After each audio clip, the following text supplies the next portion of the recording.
Bismillahirrahmanirrahim. Assalamualaikum warahmatullahi wabarakatuh. Pada video kali ini, saya akan membahas materi kuliah metodologi penelitian tentang menarik kesimpulan atau laporan. Baik, di mana anggotanya yaitu saya sendiri, Siti Jamila, dan Nindi Amali Soleha. Baiklah, kami akan membahas yaitu kesimpulan, implikasi, dan saran-saran, kemudian penyusunan laporan penelitian. Baik, yang pertama yaitu kesimpulan, implikasi, dan saran-saran. Apa yang kalian pahami dari kata kesimpulan? Nah, kesimpulan dalam penelitian merupakan suatu karangan atau diambil dari pembicaraan-pembicaraan lain, akan tetapi hasil suatu proses tertentu, yaitu berdasarkan data yang diperoleh. Kesimpulan ini harus sinkron dengan rumusan masalah dan hipotesisnya. Jika kesimpulan penelitian merupakan jawaban dari permasalahan, maka isi dan jumlah kesimpulan yang dibuat juga harus sama dengan isi dan jumlah permasalahan tersebut. Kemudian untuk contoh dari rumusan masalah itu sendiri, yang pertama, apakah orang tua murid di daerah pedesaan memberikan motivasi belajar yang sama dengan orang tua murid di kota? Dan yang kedua, apakah ayah mempunyai peranan yang sama dengan ibu dalam memberikan motivasi belajar baik di daerah pedesaan maupun di kota? Kemudian untuk contoh hipotesisnya, yaitu yang pertama, orang tua murid di daerah pedesaan memberikan motivasi belajar yang sama dengan orang tua di kota. Dan yang kedua, ayah dan ibu memberikan motivasi yang sama besar kepada anak-anaknya, baik di pedesaan maupun di kota. Nah, jadi untuk kesimpulannya itu, pertama, orang tua murid di daerah pedesaan tidak dapat memberikan motivasi belajar sebesar yang diberikan oleh orang tua di kota. Dan yang kedua, ada perbedaan yang signifikan antara ayah dan ibu di dalam memberikan motivasi belajar, baik bagi orang tua murid di pedesaan maupun di kota.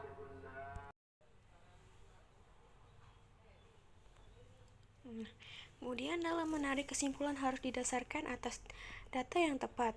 Kesimpulan penelitian merupakan jawaban dari problematik yang dikemukakan. Banyaknya kesimpulan harus sama dengan banyak problematik tersebut.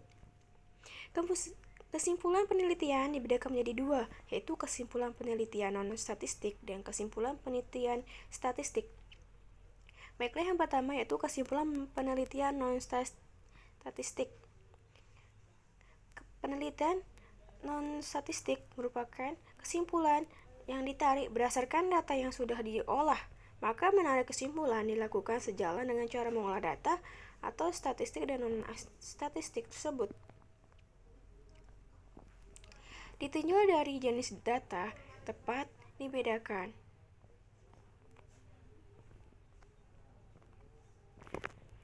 Data kualitatif dan data kuantitatif. Untuk data kuantitatif, pengolahannya dibandingkan dengan standar atau kriteria yang telah dibuat oleh peneliti. Kesimpulan yang dibuat berdasarkan kriteria tertentu. Contohnya, sesuai kurang sesuai, tidak sesuai dengan standar. Untuk data kuantitatif, dapat diolah secara statistik dan non-statistik. Analisis non-statistik mencari proporsi, mencari presentasi, rasio kesimpulan yang dapat diambil sesuaikan dengan permasalahan yang ada. Kemudian yang kedua yaitu kesimpulan penelitian statistik, di mana kesimpulan ini harus dipertimbangkan pengambilan sampel. Pada umumnya, penelitian yang diadakan merupakan penelitian sampel. Kesimpulan penelitian yang menggunakan statistik dapat digeneralisasikan pada populasi jika dari sampel diketahui populasi berdistribusi normal. Untuk kesimpulan yang diambil dari penelitian statistik yaitu menggunakan teknik statistik untuk menganalisis datanya yang didasarkan atas harga kritik yang tertera pada tabel. Kemudian hal-hal yang perlu dipertimbangkan dalam menggunakan tabel. Yang pertama, besarnya taraf signifikan yang akan dipakai antara 95% atau 99%. Dan yang kedua yaitu rumusan hipotesis. Ada rumusan dua arah, memiliki dua arah penolakan di kedua ujung kurva penyebaran populasi, dan untuk rumusan yang satu arah memiliki satu daerah penolakan di ujung kanan jika bernilai positif dan di ujung kiri jika negatif. Ini yang ketiga itu derajat bebas atau DB, baris pertama atau kolom pertama. Dalam menarik kesimpulan, derajat bebas kembali berperan, yaitu sebagai pembaca tabel statistik yang harus tahu tentang derajat bebas yang akan dipakai. Kemudian untuk menulis laporan atau format kertas dan jenis kertasnya, kertas ukuran kuarto, marginnya kiri dan atas 44 cm, untuk margin kanan dan di bawah yaitu 3 cm, spasi ganda huruf Times New Roman menggunakan font 12. Dan yang kedua, huruf miring digunakan untuk menunjukkan istilah asing atau menegaskan istilah tertentu. Menuliskan judul buku atau majalah. Kemudian untuk yang ketiga, huruf tebal menegaskan istilah tertentu untuk judul bab atau subbab bab tersebut. Huruf-huruf. Kemudian yang keempat, huruf-huruf berjenis serif digunakan untuk isi tulisan. Kemudian yang kelima yaitu judul bab atau subbab digunakan serif atau sans serif. Untuk susunan yang digunakan pada isi skripsi atau KTI terdiri dari 3 bagian pokok, yaitu pembukaan, bagian isi, dan bagian pelengkap. Kemudian untuk pembukaan terdiri dari halaman judul, halaman persetujuan, halaman abstrak, halaman prakata atau ucapan terima kasih. Dan ada daftar isi, daftar tabel, daftar gambar, dan gambar lampiran. Daftar lampiran. Pernyataan keaslian skripsi. Setiap halaman pada bagian ini diberi nomor dengan Romawi kecil. Contoh 1, 2, 3, dan 4. Ditulis di bagian tengah bawah 1,5 cm dari bawah pada halaman judul, nomor halaman tidak ditulis. Dan untuk bagian isi ini terdiri dari yang pertama, halaman ditulis dengan angka biasa yaitu 1, 2, 3. Kemudian yang kedua, khusus halaman judul bab, nomor halaman ditulis di bagian bawah tengah 1,5 cm dari bawah. Dan pada halaman berikutnya, nomor halaman ditulis di sudut kanan atas 1,5 cm dari atas dan 3 cm dari kanan. Kemudian yang terakhir yaitu setiap bab diawali dengan judul bab yang ditulis dengan huruf kapital semua pada bagian tengah. Kemudian untuk bagian pelengkap yang terdiri dari daftar pustaka, riwayat hidup, lampiran, dan indeks apabila indeks tersebut ada digunakan. Nah, untuk nomor halaman bagian ini merupakan sambungan atau lanjutan dari nomor bagian isi. Nah, baiklah, kita akan beralih ke bab yang kedua, yaitu penjelasan yang kedua, yaitu penyusunan laporan penelitian. Di mana penyusunan ini terdapat halaman abstrak. Halaman abstrak terdiri dari judul skripsi, tujuan penelitian, metodologi penelitian, hasil yang dicapai, kesimpulan. Nah, bagian abstrak ini dibuat dalam satu paragraf, yaitu 150 kata. Halaman prakata atau ucapan terima kasih tidak wajib.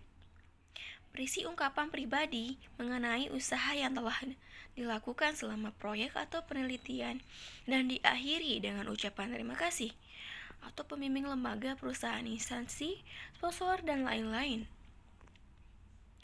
Kemudian di sini terdapat bab dalam menyusun laporan, yaitu yang pertama bab 1 pendahuluan yang terdiri dari latar belakang, ruang lingkup, tujuan dan manfaat, hipotesis, dan metodologi. Adapun yang kedua yaitu landasan teori. Nah, kemudian untuk yang bab ketiga yaitu untuk inti penelitian. Kemudian yang keempat, hasil penelitian. Kemudian yang bab yang kelima, kesimpulan dan sarannya. Baiklah, kita akan membahas yang pertama yaitu bab 1 pendahuluan,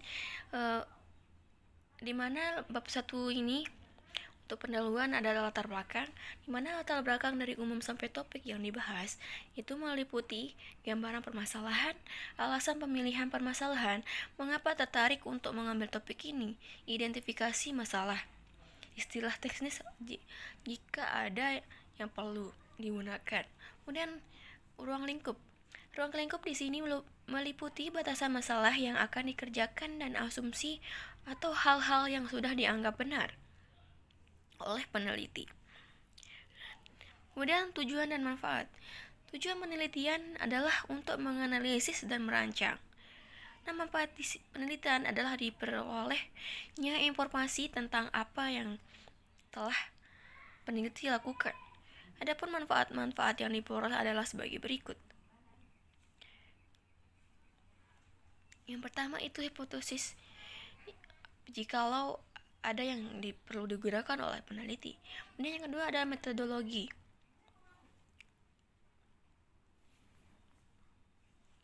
Secara garis besar, skripsi dapat dikelompokkan menjadi kategori yaitu proyek atau penelitian pada jalur proses melakukan analisis perancangan. Untuk jalur peneliti dalam metodologi menjelaskan dua hal pokok, yaitu jenis sumber data, cara mengumpul data, instruksi pengumpulan data, sampling, dan metode analisis data. Metode analisis data meliputi bagaimana data diolah dan dianalisis untuk pengujian hipotesis berupa tabel dan grafik. Berupa metode statistik yang digunakan, simulasi dijelaskan tentang cara atau metode bagaimana simulasi dilakukan. Kemudian untuk bab 2 yaitu landasan teori. Landasan teori berisi dua hal penting, yaitu pertama, kerangka teori, di mana teori yang relevan, lengkap, mutakhir, dan dibuat berurutan dan sejalan dengan permasalahan. Teori yang dikemukakan berasal dari sumber-sumber teori dari hasil penelitian tersebut. Kemudian yang kedua, kerangka pikir, di mana berdasarkan teori dan hasil penelitian disusun hubungan antar variabel teori yang telah dibahas. Diharapkan dengan membaca ini, maka hubungan antara permasalahan, data yang terkumpul, dan teknis analisis serta hasil penelitian akan lebih jelas. Kemudian untuk bab 3 yaitu tentang inti penelitian. Inti penelitian atau judul tergantung masalah yang diambil oleh peneliti. Bab ini pada dasarnya terdiri dari 3 bagian, yaitu perumusan objek penelitian, kedua metode pengumpulan data, dan yang ketiga yaitu analisis data atau permasalahannya. Kemudian untuk bab yang keempat itu hasil penelitian, di mana hasil penelitian ini harus sesuai dengan judul tergantung masalah yang diambil. Bab penelitian ini meliputi penyajian data penelitian, yang kedua pengolahan terhadap data yang terkumpul, dan yang terakhir pembahasan. Nah, untuk bab yang terakhir yaitu bab 5 kesimpulan dan saran. Bab ini meliputi kesimpulan dan saran, di mana sebelumnya kesimpulan telah dibahas pada materi pertama yang telah dijelaskan. Nah, kemudian yang terakhir itu daftar pustaka. Daftar pustaka harus disusun menurut abjad nama keluarga pengarang, buku dan skripsi, nama pengarang, tahun publikasinya, kemudian judul buku, seri penerbit, kuota. Nah, dalam artikel buku, ditulis harus pertama nama pengarang, dan tahunnya, judul artikel dalam nama editor, judul buku, seri penerbit, dan kuota. Contohnya, pada buku dan skripsi, Rusli, H pada tahun 1991, kewajiban perusahaan di Indonesia, Pindo, Jakarta. Nah, untuk contoh dalam artikel buku yaitu Hadley C. tahun 1971, Reading and Language Difficulty dalam Wilson Jr. Editor, Diagnosis of Learning Difficulties pada halaman 135-196, MC Graw-Hill, New York. Baiklah, itu saja penjelasan dari kami. Sekian, kurang lebihnya mohon maaf.